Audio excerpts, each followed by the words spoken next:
and this had an impact. If I may just give this, because it had an impact. On the Friday after the fire, when I was visiting survivors in hospital, I met one family, and the father said that he and his wife and child had been told to stay put in their flat. Others had been brought into their flat as a place of safety. There came a point where this father took the decision that they could no longer stay in the flat, took himself, his wife and his child, said what he was doing to himself, his wife and his child, out of their flat. They survived, the others didn't. So this had an impact at that time.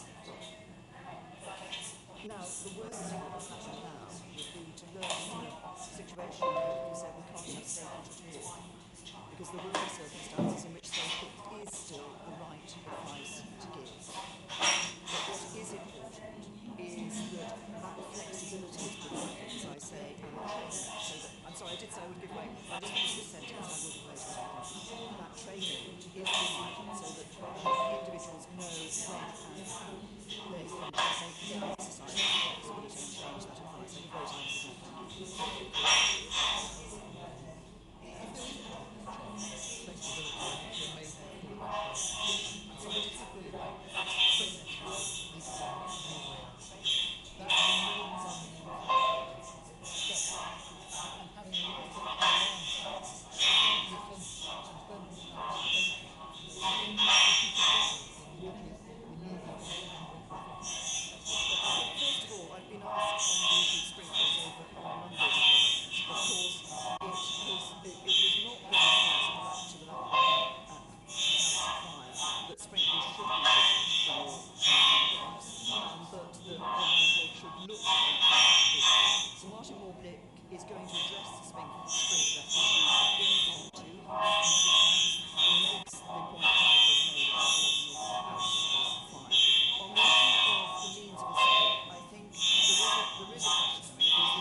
the lessons must be learned. Yeah.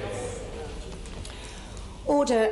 Before I call the SNP front bench, colleagues will see that there are many honourable and right honourable members who wish to speak in this debate, and time is limited. So after I call the SNP front bench, I will impose a 5-minute time limit that may have to come down. Joanna Chen. Thank you, Madam Deputy Speaker. It's my pleasure to follow the Right Honourable Lady, the member for Maidenhead, who has made a very careful and considered speech in response to these matters. It's good to know, Madam Deputy Speaker, that the days of establishment cover-ups in the immediate aftermath of tragedies such as we saw at Hillsborough and Bloody Sunday are over. And whilst I find much to disagree with the Right Honourable Lady, I know that she has been pivotal in making sure there was an inquiry in this case, and her actions were also pivotal in Hillsborough, and that's something about which we can agree.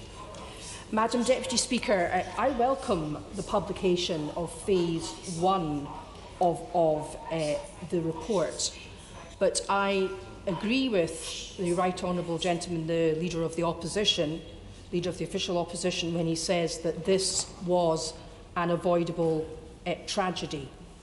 And I'll come back to that in a moment.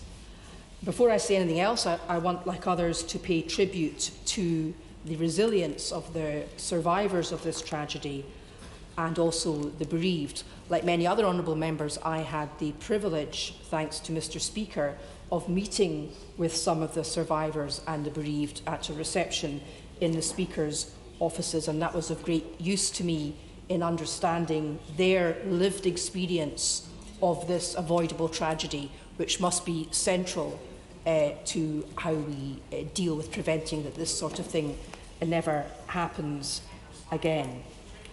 As well as paying tribute to the fortitude and dignity of the families of the bereaved and the survivors, I also want, like others, to pay tribute to the bravery of individual firefighters, which for most of us is really unfathomable that they had the courage to run back and forth and in and out of that inferno. I believe also that the bereaved families have had very warm words for the coroner, Fiona Wilcox, and I think tribute should be paid to her as well as to Sir Martin Moorbeck and his staff.